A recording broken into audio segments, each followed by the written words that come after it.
Some viewers may find the following video disturbing. Viewer discretion is advised. Hey everyone, welcome back to Board Games Unlocked, and today I'm doing a discussion over Mage Knight, which is a pretty extensive game. I mean, Mage Knight came out well over 10 years ago at this point, so I am very late to the party at doing a discussion, but I think that's okay. Because this game has spawned, 13 years ago is when Mage Knight came out. And then they came out with like the Ultimate Edition in 2018, which includes all the expansions. So, but still, even then, that's 6 years old. And then they announced another expansion, which is actually very surprising. I don't know who the designer of the new expansion is. I don't think it's Vlada. I could easily look that up, but I've been on my phone enough. So, I mean, what's to say about Mage Knight that has not already been said over the course of, 13 years? I do remember people talking about this whenever it came out. I believe I was in the hobby. God, 13 years ago, I would have been 17, heading into college. I think I was in the gaming industry or just getting into it. But it's known for being this really rules-heavy, extensive, kind of like sandboxy, Euro-style thematic game. I mean, with deck building and, monster slaying, dungeon delving, scenario-based combat. And I played this years ago, and I ended up getting rid of it, and I think at the time, whenever I was playing it, I was thinking it was going to be more narrative driven, kind of like, because you can play this cooperatively, you can play it competitively, you can play it solo, it has all those, and now whenever a game comes out that announces like, hey, there's teams, there's solo, there's semi-co-op, there's competitive, you're like, okay, all of those are probably going to be bad, because you're splitting focus too much, like make a game about one, and yet this was a game that was the exception. But I was thinking it was going to be way more, narrative-driven, involved than what I was playing at the time, so I ended up getting rid of it. Now, here I am years later, after playing thousands of other games, especially games of this kind, and basically, my feelings have changed, but they didn't shoot up to where I'm thinking that this game is amazing. And I know a lot of people think that. A lot of people really like Mage Knight. And I do think Mage Knight is a really good game. And maybe in this discussion is basically over purely solo and none of the expansions. So take that with a grain of salt. You might be like, oh no, with these expansions it gets better. I mean, sure. But there is a lot going on in the game. And the way that the game kind of, I feel like the way it walks you through definitely shows its age. And this is also not over the Ultimate Edition, so I don't know if the rules are improved on that.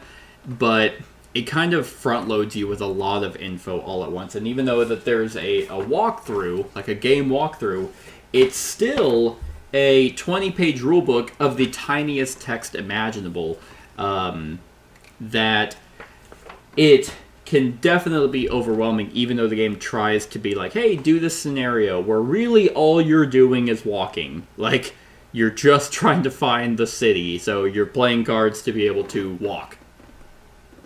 And there's just so much that you kind of don't even really interact with, that it's like, hey, well, don't worry about this. If it shows up, then read about it. It's like, okay, yeah, but then whenever I do have to read about it, I'm still not going to quite know what it is.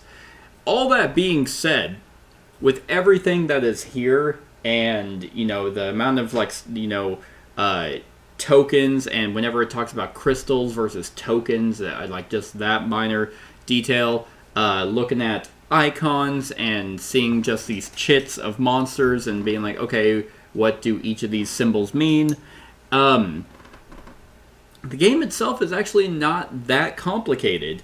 Like, you have your hero that you pick, and they basically have their own starting deck, and you just kind of, everything you are able to do is off of those cards. Now, this is the really cool element of Mage Knight that I've always enjoyed, was there are these dice that get rolled based off number of players. You roll them, and they have these symbols. That was a really bad roll, and it was 3 white. But basically, the dice indicate the amount of mana that's currently like around you and in the world. And I think that's really neat because as Mage Knights, as magicians, you pull mana from the source, which is what it's called. So each card has like a basic ability, like this stamina. It's a move 2, but if you happen to have a blue crystal either in your inventory, kind of that's stored within you, or there's a blue die in the source, you can take that and get the enhanced version, which in this case is a move 4. But you're only allowed to pull so much from the source, unless you have other cards that say otherwise. But basically, to do more special abilities off your card, you have to find ways to store them in your inventory. So, if I had 2 stamina cards in my hand, then I could... Where is it? There it is. I could play that, use the blue from the source, and then play the other one and use the blue for my inventory, and now I have a move 8. And kind of like Runebound years ago, that's probably around the same time, terrain has movement values, so you need to look at your surroundings and figure out how you want to traverse the land to get to the locations that you're wanting to get to, whether for the scenario or whether to level up. So, getting 8 movement out of just 2 cards is huge by using mana, and I think that that's really neat. You do deck build, although without using a variant, I find you don't really, you don't deck build quite as much as where you're going to be pulling off, a ton of combos. And now, but you can, it's just it's a little bit slow going. Mage Knight feels kind of like a slower game, hence why I really would much prefer this to play solo, just because you're just going to be waiting for another person. And granted, in competitive games, you can attack other players, but otherwise you're really just kind of attacking monsters. You're going to have to go out of your way to attack other players if you wanted to, because of the way movement works. It takes a lot of effort to go after someone unless you're already right next to them. But yeah, there's variants of ways you can actually deck build. You can even draft cards so that you kind of get more of a synergy of what you want to go for. But yeah, there's ways that you are leveling up. Kind of, it feels very old school video game like, because you have a reputation track, you have a fame track, and basically as you gain fame from killing monsters or through cards, that's how you actually can get skill tokens. So each character that you pick has skill tokens, 10 skill tokens, and as you level up, you get to draw 2 of them and pick one. And these can be really beneficial. Like Goldix, the character I just played, had tons of ways to get blue mana and also mana tokens. So I always had blue in my inventory, and then I had ways to get tokens, which tokens you have to use the turn that they come in, otherwise they go away at the end of the round. But that was also very useful. He also had a way to fly, so they gave him a little bit more maneuverability. But because he uses a lot of blue, you might want to look for blue spells, or blue... I keep forgetting what they're called, but they're basically like advanced cards. You want to look for blue advanced cards so that you can always be pumping yourself with their ultimate ability. I mean, in hell, even going into spells are super powerful, and they also have 2 uses, but the bottom one, spells always have to require mana, even if it's the top effect. The bottom requires mana and can only be used at night, which means that you have to roll a night symbol. And speaking of which, the mana, there's a day-night cycle, so that's a thing. But really, the day-night is during the day, when you're adjacent to certain things, you get to reveal tokens. A lot of tokens that show up on the board will be face down until you're adjacent to them. But some, for example, will be face up, like if it's day, or face down if it's night, and some effects might affect if it's day or night. It's not like the biggest deal in the world. Really, the most obvious one is that it affects movement. Desert during the day is a lot more difficult to travel through. It costs 5 movement points instead of 3, which is at night, and vice versa for forest.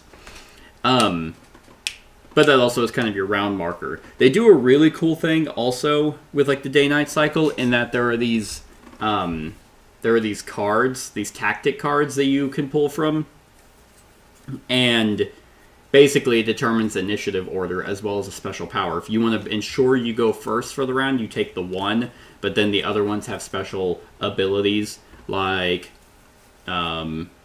hey, once before the start of each of your turns, you can put the top card of your deed deck, which is your deck, face down under this card, or flip this card face down and put all deed cards under it into your hand. So you could guarantee you go last, but every turn you could be just taking the top card, putting it under, and then you're like, okay, now I'm going to pull these 8 cards into my hand.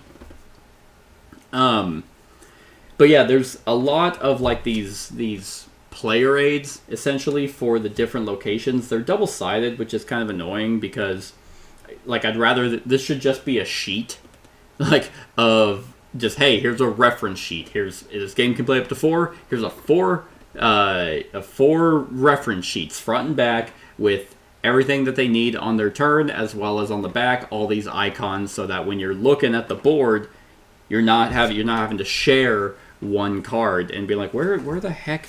What symbol is that? Is that that's the ruins? Where are the ruin cards? Like, I don't know where that's at. I can't. Oh, here it is. Oh, now let me sit here and read it instead of it just being on the player aid. Some of the elements of this game just kind of feel dated at this point, which is not necessarily the game's fault, but it just is. Again, unless the Ultimate Edition was like, hey, here's player aids. I don't know. Because this game was, if someone let me borrow it so I could actually get a discussion and play it again. But other than that, I do like the fact that a lot of the, like the way the game is very deterministic.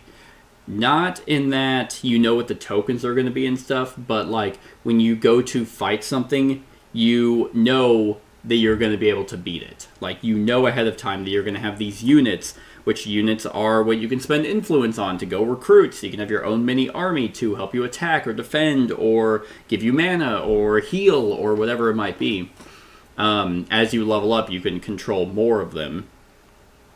But you can see, okay, there are those marauding orcs over there. They're fortified. I can see that token. That's their attack. That's their defense. Okay, well, their attack is 3, and I have a siege attack of 3, so I can easily go and block 3 of that damage, and then just hit it for 3 and kill it.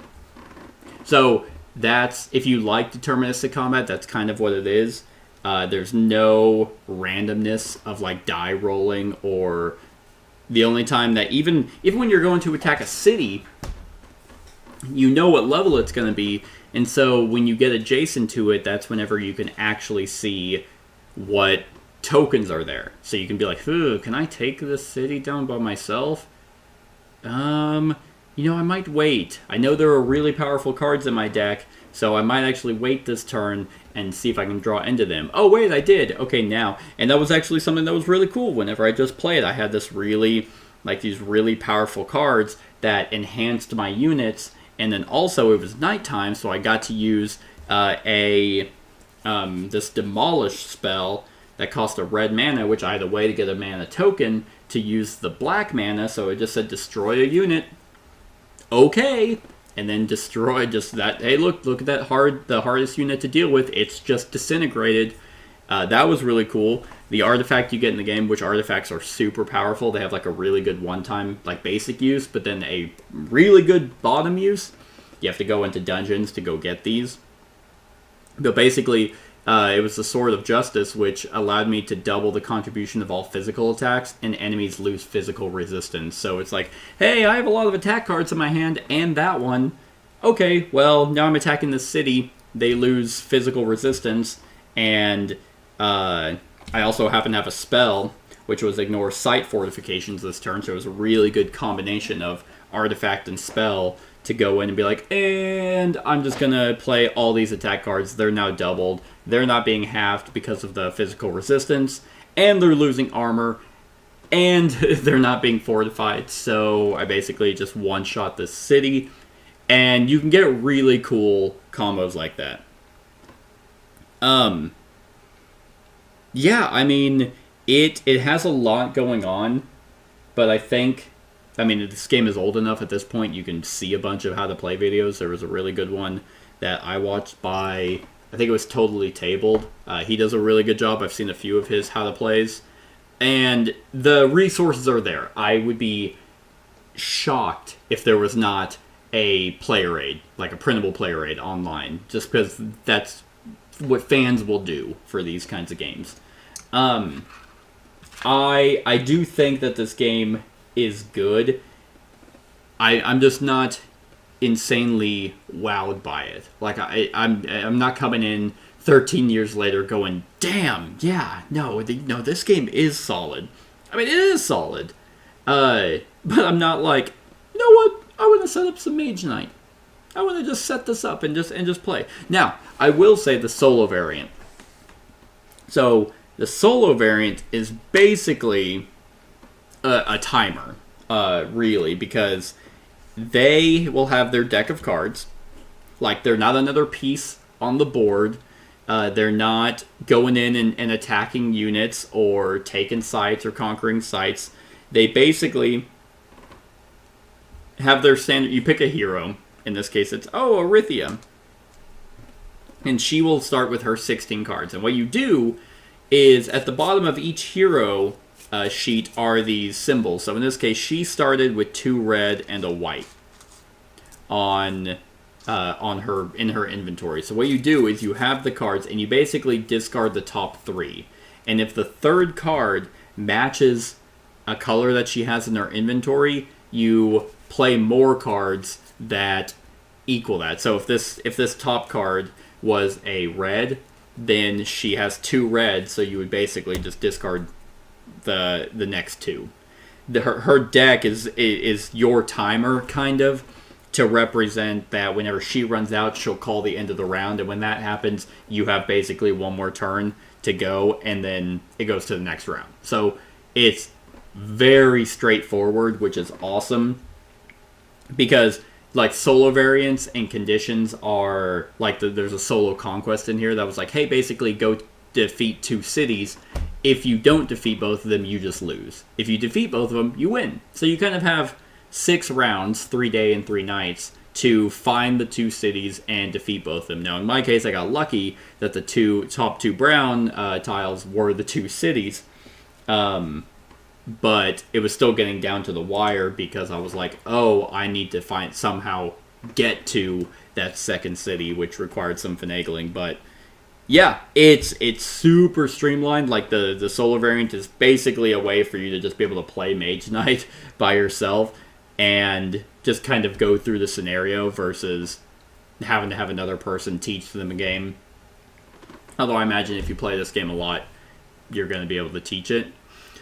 Yeah, there was a lot of stuff. It definitely feels like an RPG. Like, I do get the sense of like I don't know, almost like a RuneScape maybe, but like there's no quests or anything to go off of. You're just kind of doing something. Like the scenarios are just that. I remember still feeling like the scenarios could have used a little bit more theme, but it's like, no, just go defeat 2 cities. Go do that. And it's like, well, why? Well, like, what's the reasoning? You just do that. Because even if you defeat the 2 cities, it's like, hey, okay, you won or you lost. Now you can check your score. But there's nothing to check the score to. You're not, like, getting titles based off your score. It's just kind of there. Yeah, I mean, they have units you can get. There's spells you can get. There's not tactics. There's advanced cards you can get. There's artifacts you can get. You can go and... I mean, there's a reputation track. So you can go and influence people. You can if you come across a monastery, you can burn it down, you can conquer dungeons, you can defeat mage towers, you can kill marauding orcs. Like, there's a lot of stuff that you can do. I don't find it particularly exciting. But that doesn't necessarily mean that this, like, that I'd be like, oh man, it's not exciting, so this game isn't good. That's definitely not the case. The game is extremely solid. It just isn't something that I'm personally looking to play all the time. Now, if someone was asking me to play Mage Knight, I'd be like, oh yeah, absolutely. I'd have a good time jumping in. But, yeah, I don't think this one is quite, for me, enough to go out and be super stoked there's a new expansion out. Now, I am very curious as to what the expansions bring, because maybe I don't know. I don't know what they add. I can't even remember what the expansions were called. They were called Mage Knight expansions. There we go. Krang character expansion. Okay, so another character. Shades of Tesla and the Lost Legion. So, I don't know what those do. And then the new one announced the Apocalypse Dragon, which apparently that expansion does fit into the Ultimate Edition, which is what I've heard, so that's pretty cool. Anyway, yeah, that's my overall thoughts on Mage Knight. I think on a scale of 1 to 10, I think it was 7.5, 7.5. I think is where I'm gonna put it. For a lot of games like this, at least, I mean, I know there's not a lot of games like this. I guess Voidfall is the one that a lot of people would probably compare this to, which it's funny because the person that I hear the most that loves this game is Paul Grogan, and he loves Voidfall, so it kind of makes sense that his favorite game of all time that he says is Mage Knight, but he's also like, maybe it's Voidfall. I could definitely see the similarities. But for games that are of this ilk, I really like having a narrative element to it. And I mean, there is not necessarily a story, but there is like a thing, like a blurb here, again, in the tiniest text possible, that kind of tells you at least who you are. But, I mean, hell, even if the scenarios said anything about what you're doing, like, and why you picked that scenario, but it's literally just, scenario book, like, here's first reconnaissance, there's Blitz Conquest 4, it's basically different modes, like Mines Liberation, Druid Knights, Dungeon Lords, like, even like a little blurb for those scenarios that give you a reason to pick it, like something that, because there's different rules for those setups and all that it's like just a thematic tie-in for why I would pick a different scenario over another one instead of like, hey, the tiles are going to be different. That would probably elevate this quite a bit for me, but it just feels so mechanical and like going through the motions a little bit. But even the system is really solid. So yeah, I think 7 is like good, but I do like the card aspect. I do like the mana resources. So everything does blend really well. Even though it's a bunch of stuff, I was able to have cool moments with the units that I had and then the artifacts and spells that I got. So my deck did kind of do exactly what I was hoping it would. So that bumps it up a little bit. But I don't know. I can't go above an 8 for me personally. But 7.5 is still really good. And I think that's where I'm going to sit. Unless the expansions are amazing. But let me know what you think in the comments below. Other than that, like, comment, share, and subscribe, and have a wonderful whatever time of day it is for you. Hey everyone, thank you for watching, and I really hope that you enjoyed the video. If you would like to see more of my content, go ahead and click that subscribe button and the bell to be notified whenever I upload any new content. If you feel like supporting the channel, you can go ahead and click that Patreon link to be taken to my Patreon, and any help is truly appreciated. Other than that, stick around for any other run-throughs or reviews or cool top 10s or whatever I feel like putting on. Other than that, like, comment, share, and subscribe, and have a wonderful whatever time of day it is for you.